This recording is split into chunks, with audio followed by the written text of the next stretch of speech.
හයි අද අපි කතා කරන්න යන්නේ End series එකේ End 3v3 SC කියන මැෂින් එකේ කොහොමද ඔයාලට මැෂින් එක මේන්ටේන් කරන්නේ එතකොට මැෂින් එකට software එක හරහා කොහොමද ඔයගොල්ලෝ print එකක් දාන්නේ අන්න ඒ ටික අපි ඔයාලට කියලා දෙන්න තමයි අද මේ ඇවිල්ලා ඉන්නේ මුලින්ම බලමු අපි මේ මැෂින් එක මේක තමයි End v3 SC බේසික්ම මැෂින් එක ඒකලංගේ එතකොට මේක ඔයාලට සෙන්ටිමීටර් 22 ඒරියා එකේ වර්ක් කරන්න පුළුවන් දිග පළල එතකොට උස ඔයාලට පුළුවන් සෙන්ටිමීටර් 25ක් උසට ඔයාලට මේක print කරන්න පුළුවන් මැෂින් එකක් on කරන්න කලින් ඔයාලා දැනගන්න ඕන දේවල් ටිකක් තියෙනවා එතකොට ඔයාලා power මේක අපි යන්නේ කරන්ට් එකත් එක්කනේ. එතකොට ඔයාලා මේ කරන්ට් එක යූස් කරනකොට අනිවාර්යෙන් මැෂින් එකක් ඔයා ප්ලග් කරන්න කලින් ඒකේ සේෆ්ටි එක බලන්න ඕනේ.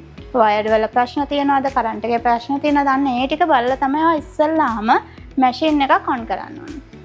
ඔයාලට මේ මැෂින් එකේ බලා ගන්න පුළුවන්. මෙන්න මෙතන තියෙනවා power cable එක ගහන තැන. එතකොට මේක මෙතන තියෙනවා power switch එක. ප්ලග් එක මේ විදියට මෙතනට ගහන්න පුළුවන්. ගහලි වල ස්විච් එක ඔන් කරලා ඔයාලා පවර් ස්විච් එක ඔන් කරන්න මෙන්න මෙතන. එතකොට ඔයාලා බලා ගන්න පුළුවන් මේ වගේ රතු පාට ලයිට් එකක් පත්තු වෙනවා. මේකේ පවර් එක ඔන් වෙලා තියෙද්දි. ඊට පස්සේ ඔයාලට කරන්න තියෙන්නේ ඊළඟ දේ තමයි ඔයාලා print එකක් දාන්න කලින් මුලින්ම මැෂින් එක ක්ලීන් කරගන්න. පවර් එක ගහන්න කලින් මැෂින් එක ක්ලීන් කරගන්න. ක්ලීන් කරගෙන ඉවරලා මේ බෙඩ් එක හොඳට ක්ලීන් කරගෙන තමයි ඔයාලා print එක දාන්න ඕනේ. මොකද බෙඩ් එකේ ඩස්ට් එක නැත්තම් මොන හරි කලින් ඔයා print කරපු දේවල් හරි මොන හරි තිබුණත් ඔයාගේ ඔබ්ජෙක්ට් එකේ ෆිනිෂින් එකට ඒක බලපානවා ඩැමේජ් වෙන්න පුළුවන් බෙඩ් එක යලෙන් නැති තියෙන්න පුළුවන් අන්න ඒ වගේ දේවල් වෙන්න පුළුවන්. ඒකට ඔයාලා මේක බෙඩ් එක ක්ලීන් කරගන්න. ඔයාලට IP නැත්නම් ඒ කියන්නේ සර්ජිකල් වගේ දේවල් වලින් ක්ලීන් කරගන්න පුළුවන්. නැත්නම් මේ බෙඩ් එක මෙන්න මේ විදිහට ගලවන්න පුළුවන්. මේ විදිහට ගලවලා වතුර වලින් හොඳට ස්පොන්ජ් එකක් වගේ කියන්නේ හීරෙන්නේ නැති මොකක් හරි ස්පොන්ජ් එකක් වගේ එකකින් හොඳට ක්ලීන් කරලා වතුර ටික හොඳට වේල ගන්න ඕනේ. පිහද ගන්න ඕනේ. එහෙම කළා තමයි මැෂින් එකට දාන්න ඕනේ. මේ මැෂින් එකට මෙන්න මේ විදියට ගානට ඇන දෙකට බැලන්ස් කරලා ඉවරලා ඇන දෙකට බැලන්ස් කරලා මේ වගේ බෙඩ් එක තියාගන්න. ඊට පස්සේ තමයි ඔයා පවර් ස්විච් එක දාලා ඔන් කරලා ඒ ටික කරන්න ඕනේ. මෙන්න මෙතන. ෆිලමන්ට් එකක් දාන්න ඕනේ ඉස්සෙල්ලාම අපි ඔයාලා print කරන්න කලින්. මෙන්න මේකට තමයි ෆිලමන්ට්ස් කියලා කියන්නේ. ඒ කියන්නේ මේක ප්ලාස්ටික් රීල් එකක්. මෙන්න මේක උණු වෙලා තමයි ඔයාලගේ ඔබ්ජෙක්ට් එක බිල්ඩ් අප් වෙන්නේ මේ මැෂින් හරහා. ඉස්සෙල්ලාම ෆිලමන්ට් එක දාන්න තියෙන මෙන්න මෙතනින් මෙන්න මේ ස්පූල් හෝල්ඩ් එකට දාලි වල ඔයාලට මේ වගේ කට එකක් හම්බ වෙනවා. කට එකක් නැත්නම් මේ වගේ normal කට එකක් ගන්න. එතකොට ඔයාලා ඉස්සෙල්ලාම ෆිලමන්ට් එකක් මැෂින් එකට දාන්න කලින් දැනගන්න ඕනේ මෙන්න මේ විදියට අංශක 45ක් ඇන්ගල් එකට කට් කරන්න ඕනේ. ඊට පස්සේ ඔයාලට කරන්න තියෙන්නේ ෆිලමන්ට් එක ලෝඩ් කරගන්න විදිය. ෆිලමන්ට් එකක් ලෝඩ් කරද්දි මම අඩි කිව්වා මේ වගේ කට එකක් හම්බ වෙනවා නැත්නම් මේ වගේ සමාන කට එකක් ගන්න. ඊට පස්සේ මේක අංශක 45 ඇන්ගල් එකට මෙන්න මේ විදියට කට් කරගන්න ඕනේ. කට් කරලා ඉවරලා මේකේ තියෙනවා මෙන්න මේ වගේ ලොක් එකක්. මෙන්න මේ ලොක් එක පල්ලෙහාට කරලා ඔයා මෙන්න මේ මෙතනින් ෆිලමන්ට් එක පල්ලෙහාට පුෂ් කරන්න. පුෂ් කරද්දී ඔයාලට තේරෙනවා මෙහෙම තද ගතියට අහු වෙනවා. එතකොට අතාරින්න. මේ ලොක් එක අතාරින්න. ඊට පස්සේ දැන් ෆිලමන්ට් එක ලෝඩ් කරලා ඉවරයි. දැන් ඔයාලා ෆිලමන්ට් එක ලෝඩ් කරගත්තා.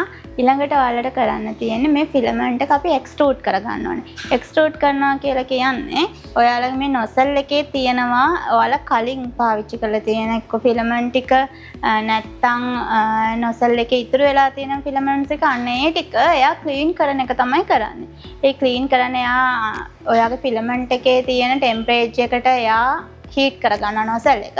හීට් කරගෙන ඉවරලා ඒ තියෙන ප්ලාස්ටික් ටික එයා උණු කරලා යවනවා. අපි බලමු දැන් ඒක එක්ස්ට්‍රූඩ් කරන්නේ කොහොමද කියලා. මෙන්න මෙහෙම ඩිස්ප්ලේ එකේ ඔයාලට තියෙනවා ප්‍රෙපෙයාරින් කියලා එකක්. අන්න ඒකේ පල්ලෙහාට මෙන්න මෙහෙම මේක ඩ්‍රොප් ඩවුන් කරන්න පුළුවන්. කලකොල වෙලා මෙන්න මේ එක්ස්ට්‍රූඩ් කියන එක ඕකේ කියන එක දෙන්න. ඕකේ කියන එක දුන්නාට පස්සේ එයා නොසල් එක හීට් කරගන්නවා ෆස්ට්. හීට් කරගෙන ඉවරලා එයාගේ තියෙන නොසල් එකේ තියෙන ප්ලාස්ටික් ටික උණු කරලා අයින් කරනවා.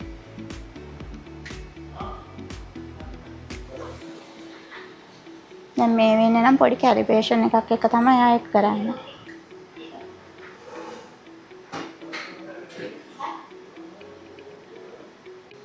හරි. ඔයාලගේ නොසල් එක මම හීට් වුණාට පස්සේ ඔයාලට මෙන්න මේ කන්ෆර්ම් කරන්න එකක් එනවා. ඒක දෙන්න. ඒක දුන්නාට පස්සේ තමයි ඔයාලට බලා ගන්න පුළුවන් එයා මෙන්න මේ විදියට එක්ස්ට්‍රූඩ් වෙනවා. කන්ෆර්ම් එක දුන්නාට පස්සේ තමයි එයා වෙන්නේ. දැන් එයා එක්ස්ට්‍රූඩ් වෙලා ඉවරයි. ඊට පස්සේ ඔයාලට කරන්න තියෙනවා දෙයක් මෙන්න මෙහෙම ආපහු බෑක් යන්න පුළුවන් මෙන්න මෙතනින්. මෙන්න මේ කිස්කෝ එක කරකවලා මෙතන බෑක් යන්න. බෑක් ගියාට පස්සේ ඔයාලට තියෙනවා මෙන්න මේ කන්ට්‍රෝල් කියන එක. කන්ට්‍රෝල් කියන එක නෙමෙයි මෙන්න මේ ලෙවලින් කියන එක. ඊට කලින් මේ එක්ස්ට්‍රූඩ් වෙච්ච පොඩි ප්‍රමාණය ඔයාලා අයින් කරගෙන ඉන්න බෙඩ් එකෙන් මේක අයින් කරන්න. ඊට පස්සේ මේ ලෙවලින් කියලා තියෙනවා. මෙන්න මේ ලෙවලින් කියන ඔප්ෂන් එක දෙන්න.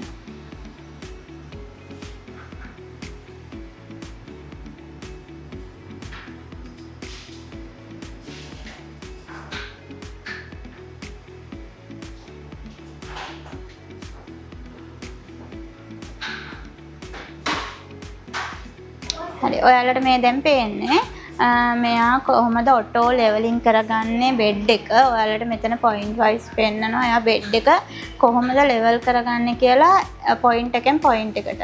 එතකොට මේක ඔයාලට ඉස්සර තිබුණ මැෂින් වගේ මැනුවල් කරන්න අවශ්‍ය නැහැ. මෙයා ඔක්කොම ඔටෝ ගන්න. ඔටෝ ලෙවලින්, ඔටෝ ක්ලීනින් මේ හැමදේම ඔයාලට මැනුවල් කරන්න අවශ්‍ය නැහැ.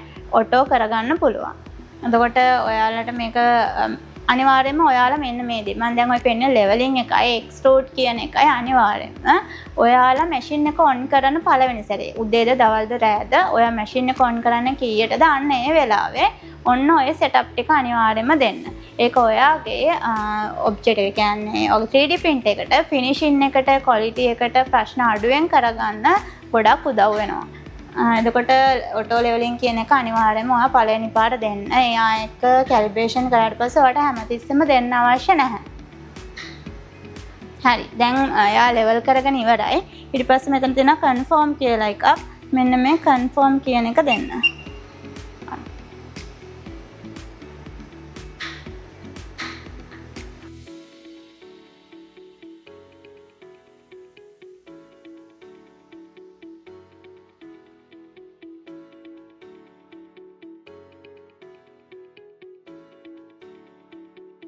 ඔයාලට මේ ප්‍රෙපෙයාර් කියන එකට ගිහිල්ලා මෙන්න මේ ඔටෝ හෝම් කියන එකක් දෙන්න පුළුවන්.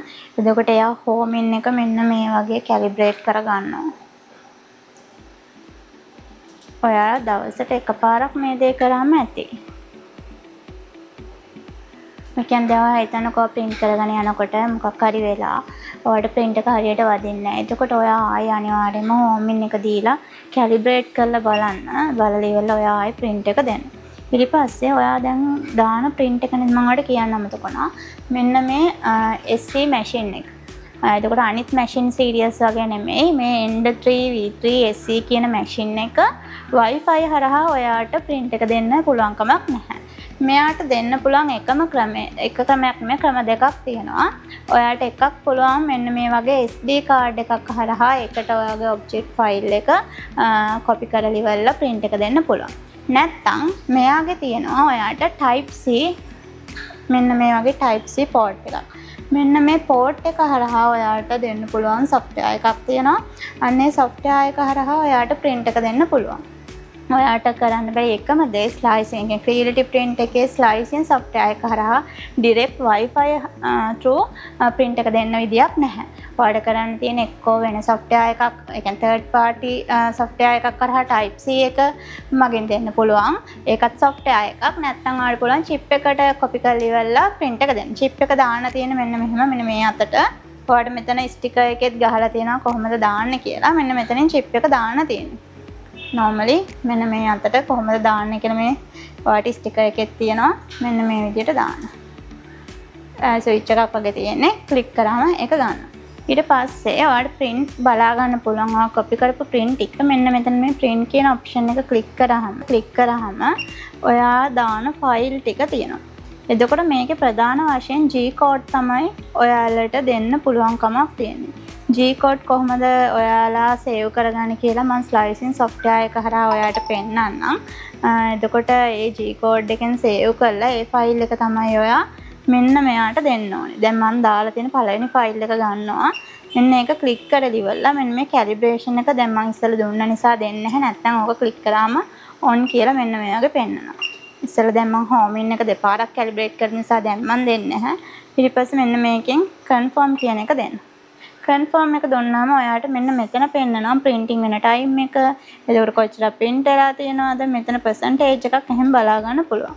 ඔයාට මේකෙන් පුළුවන් pause කරන්න, ආයි stop කරන්න, ඒ දේවල් උනත් කරගන්න පුළුවන්. මෙතන බලා ගන්න පුළුවන් ඔයාට bed එකයි nozzle එකයි heat වෙන ප්‍රමාණය බලා ගන්න පුළුවන්.